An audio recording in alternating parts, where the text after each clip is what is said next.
looking good. Showers and possible thunderstorms will be the picture all this week.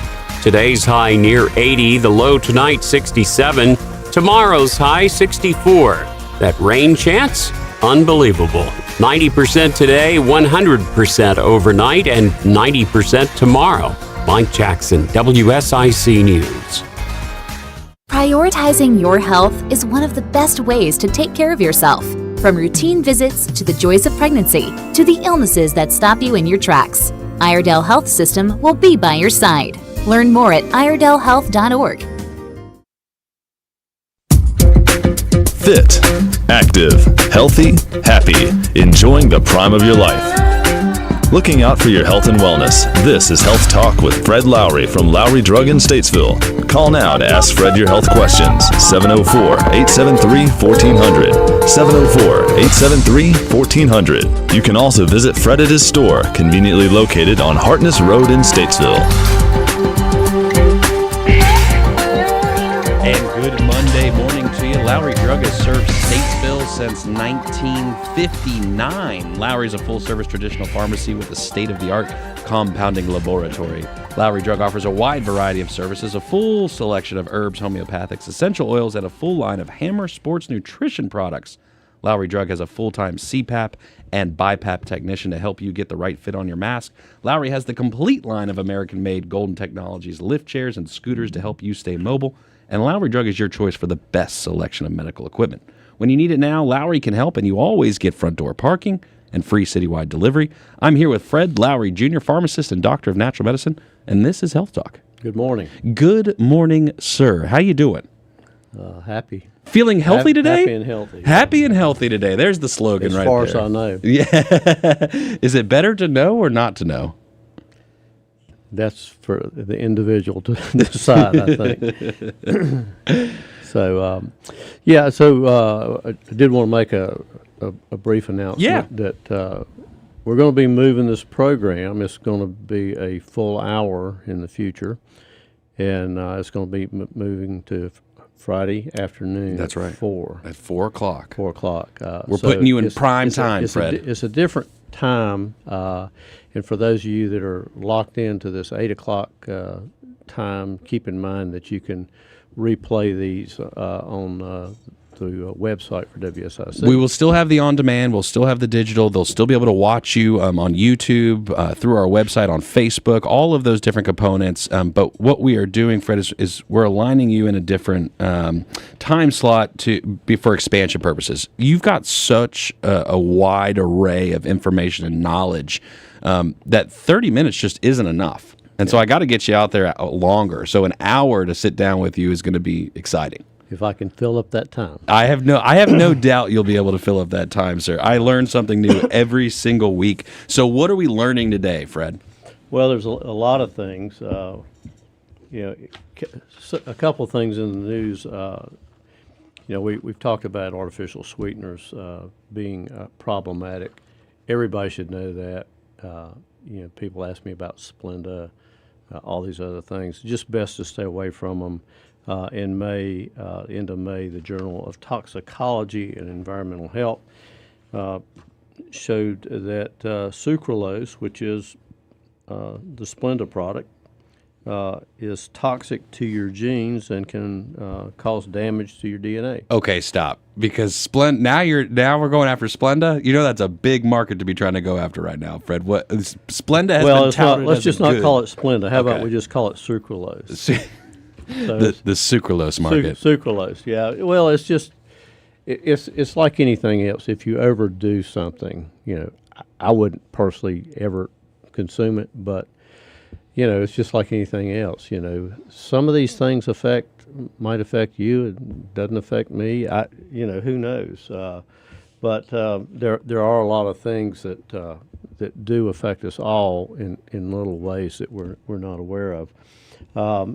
Also, recently, COVID shots have been associated with all kinds of different things, health issues, and recently associated with issues with people with their eyes, which makes sense because of the small blood vessels that are in the eye. So Like vision, like actual loss of vision, or it can be that extreme. oh my goodness. But usually not. Eye discomfort, bruising, eye color changes. How about that? Numbness in the eye, blood clots, eye hemorrhaging. I cannot talk this morning.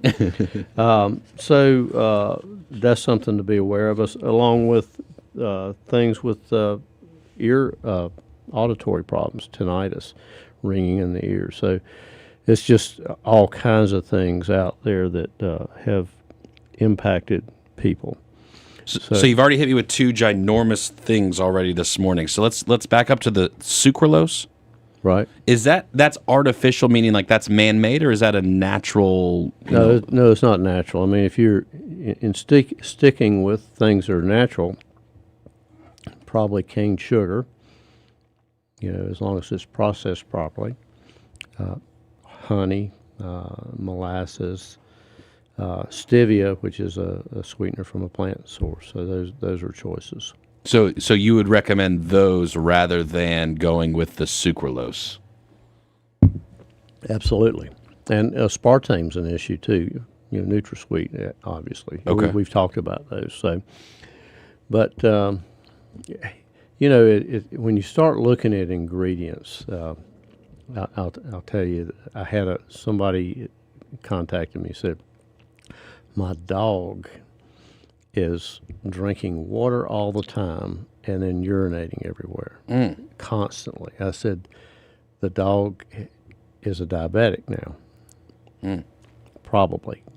Take it go to the vet. Yes, sure. The blood sugar was elevated. I said, what are you feeding? So they weren't feeding them sucralose, were they? Come on now. No, but they were feeding them a lot of sugar in a dog treat. When you start looking at the ingredients, so it's got wheat, sugar, corn syrup, high fructose corn syrup, just the whole list. It's nothing but sugar in dog treats. Wow. and artificial sweeteners and real sweeteners. Flavor enhancers. I don't remember the name of the product, but unfortunately, when you start looking at your ingredients, there's a lot of things that we consume that you're going to say, well, I don't want to eat that anymore. So you mentioned the retraining the taste buds, right? And so how has it progressed that we started with, I guess, what was it, the intention of trying to get people to eat more healthier things? So, hey, we've made it taste better. And then now it's just evolved to this, digest all of these man-made products. How has it progressed to that level? Well, the best thing to do is eat real food and use spices. Do your own seasoning.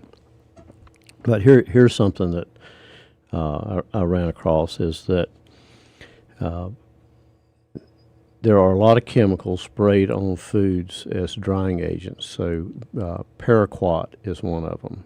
It's a dangerous chemical. So as a herbicide and a registered desiccant. Now, what that means is you spray it on crops to speed up ripening so that they can be harvested quicker and they're dried out, because moisture destroys crops. The farmers don't get as much money for their crops if there's moisture in there. So most countries, there's a lot of countries that have actually banned paraquat, but there is a considerable body of evidence that links paraquat to Parkinson's disease. So, and it is connected to lectins. Now, lectins are proteins found in different foods, so they can be found in wheat, nightshade vegetables, potatoes, tomato, eggplant, peppers, beans in particular. So these lectins are proteins that bind to carbohydrates, and some people are very sensitive to them. So if you've got somebody that has intestinal issues, then they may be more sensitive to that. But the thing with the paraquat is that the lectins help take the paraquat to the brain, and so now it destroys the neurons in the brain. And so paraquat being you said that, I don't want to call it, should I even call it a chemical? Is that a chemical? It is a chemical. It's a herbicide. And that they spray on all the fruit, all the vegetables, all the food that the farmers grow. And you're saying that not all of it, but so the reason this came to light was because there's a lot of farmers that have been involved in a lawsuit that got Parkinson's from using these chemicals. So, the troubling thing is that, is paraquat being sprayed on potatoes? Now, everybody loves French fries. got to. Yeah. So Although I've switched to sweet potato fries recently. I'm going to, thanks to you. That's a good choice. Yeah. But then the best ones in the grocery store are the ones that are frozen and pre-seasoned. But they all have all these, if you just look at the ingredients that are on the package, it's not a great choice. And is it the preservatives? Is that what it is that they're trying to do? Well, it's preservative. It's the seed oils, soybean, canola, all those things. And then anything that says natural flavors is not natural. But so, it's pretty bothersome. Interestingly enough, these lectins were first discovered probably 100 years ago when this doctor isolated a compound called ricin. It's a toxic lectin found in castor beans, like for castor oil. So, the other part of this is lectins do have some other purposes. So just like anything, there's positives and negatives in people. So, in castor oil, it's used as a laxative, and it's a great anti-inflammatory when applied topically to the skin. So there is good use for it? Is that it's Well, there's, just like anything, there's good things about components. I mean, it is real food, the lectins. And normally what happens is when you cook anything with lectins in them, you break those down so it's not a problem.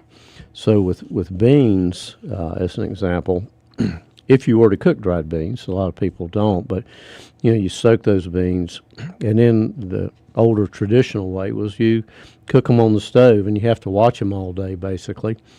And what happens is you end up burning them a lot of times, or they turn to mush. So if you use a pressure cooker, it's much more efficient anyway, because once it gets to temperature, in 6 minutes you're done, and that destroys the lectins in there. Wow. So you have to prep it basically the right way is kind of the key on that. Yeah. So even if your food is clean, then you also kind of need to cook these foods properly. Like chicken, you got to bring to 165 is the internal temperature for chicken. You got to bring it to like that. Yeah, I don't see myself using a meat thermometer to check your lectins. Did you check your lectins today? you can look at it. But so Parkinson's, is a progressive neurological disease. Affects the motor system, the nervous system of the body. There's a lot of people associate that with people that have the shakes. So what happens with these chemicals is they cause oxidative stress, breakdown of tissue. That's why sometimes we also recommend antioxidants with to take in general. There's a great product that I take personally. It's made by Natural Creations. It's an antioxidant complex. In capsule form? Capsule form, yeah. There you go.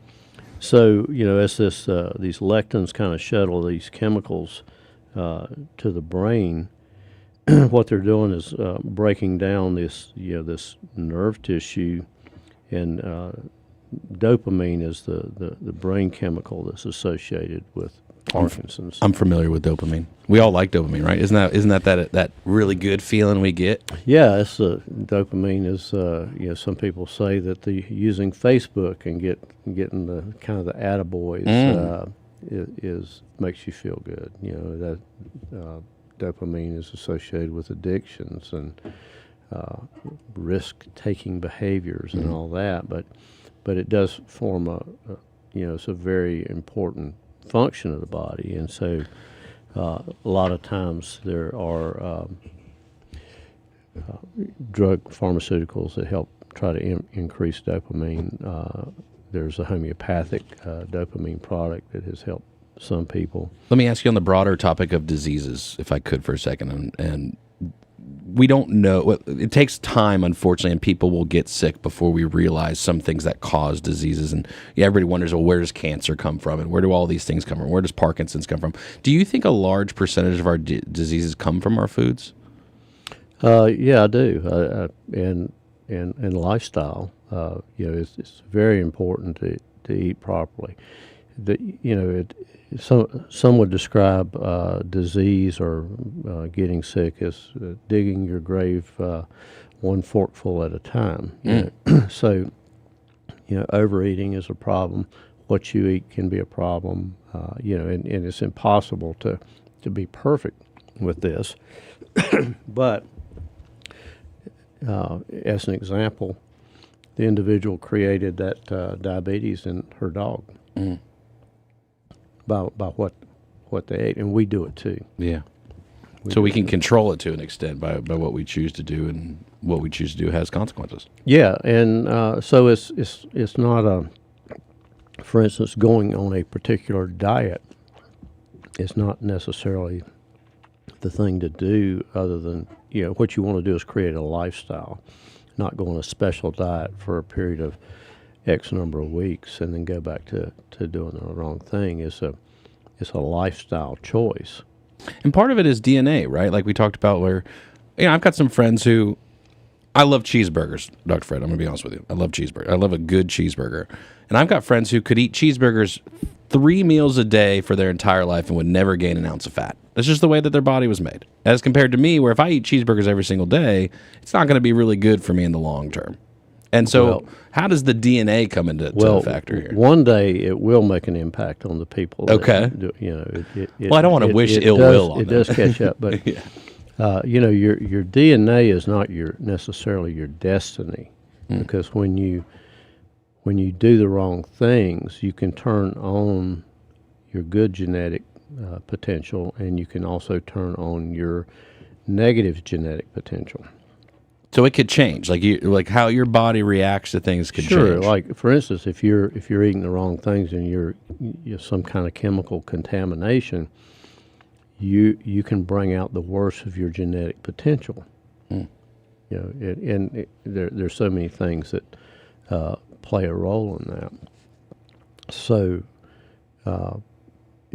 the gene part, it's kind of an excuse.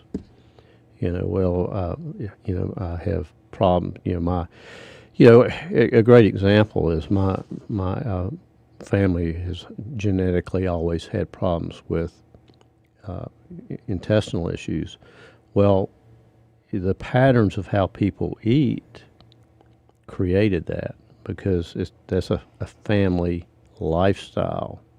So, if people have issues with wheat, which incidentally a lot of that's sprayed with Roundup as a desiccant, now, and there's lectins in wheat, and there's gluten that people are sensitized to. So are they sensitive to the gluten, or are they sensitive to the chemicals that the body's associating with the gluten? Is there an at-home test we can do to see? Is there anything like, hey, eat bread with this meal and don't eat bread with this meal? Is there a way to diagnose? Well, there's one simple way. It's called an elimination diet. You eliminate that food for 21 days and then eat all you want on day 22. 3 weeks off. Next day, eat all you want, and notice any symptoms that you have for the next 3 days. And it could be bad. It's good to know. Because your body kind of gets a little bit used to those things, in terms of the foods that you eat. So you don't really know. You say, well, I've been eating this all my life, and why am I allergic to it now? But it's a different kind of allergy. It's an allergy that's not like, okay, I eat this and then I have a reaction to it. Like people with, as an example, serious peanut allergies, or where they have anaphylactic shock. That's like a 1-to-1. Like, hey, if I eat a peanut today, I'm going to have it, versus this has been a progressive over time. Things have changed, and now I am now allergic based on all of these other factors. Well, you probably were to begin with at some level, or let's just say maybe you got some kind of sinus infection and you took a lot of antibiotics, and now your gut's changed and it's different. So it could, you can become sensitized to those foods. Can you become allergic to coffee? Is anybody in the world allergic to coffee that we know of? Well, I hope I'm not. I hope I'm not either. And that's as I grabbed my cup here to take a nice swig this morning, I wasn't sure, because I was just trying to think, is there anything, because aren't there some people that are allergic to water? Isn't that a real thing, or is that just made up an internet story? I don't think that's real. You don't think that's real? No, I've heard seen on the internet. So you can't believe the internet. You just can't anymore. Because I thought I saw somebody allergic to water. So here's the thing. We've got a few minutes left. So some of the doctors in the country are now recommending fasting to get rid of some health issues. 3-day fast, particularly for people that maybe are having impact from the spike protein. Basically it's a protein, and when you fast, your body goes into a condition called autophagy. So you're automatically basically burning up yourself. Chopping it all out. Yeah, Getting so it out. what it does is it burns up waste proteins in the cells. So it can be very healthy for people. A 3-day fast is basically drinking water. We've talked about intermittent fasting, which you just only eat from 6 to 8 hours during the day. But what happens, this autophagy helps clear up protein debris, and helps people with all kinds of things. It improves insulin levels. There's association with arthritis and things like that. So that is a cheap thing that people could do if they. Although the concept of not eating for 3 days is that's tough. I'll be cranky. I'm going to be cranky. So, but you could do it one day. You could just try it one day. Or you might ease into it with your just try to only eat 6 to 8 hours during the day, because it's a great way to lose weight.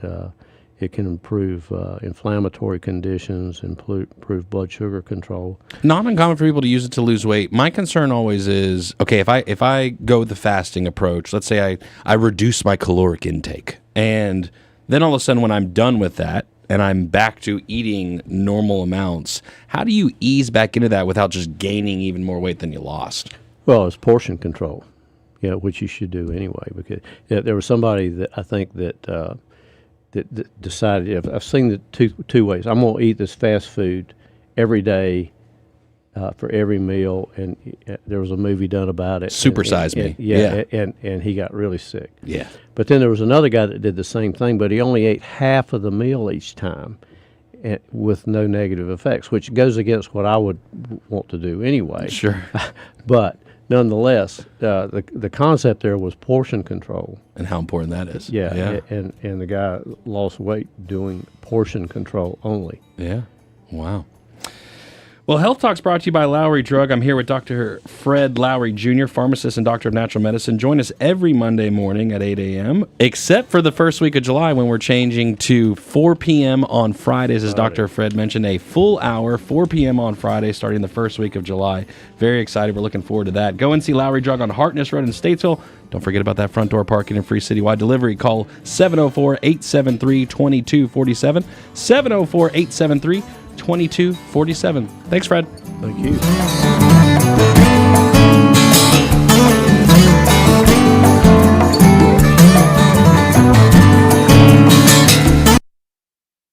If you own your own business and kept your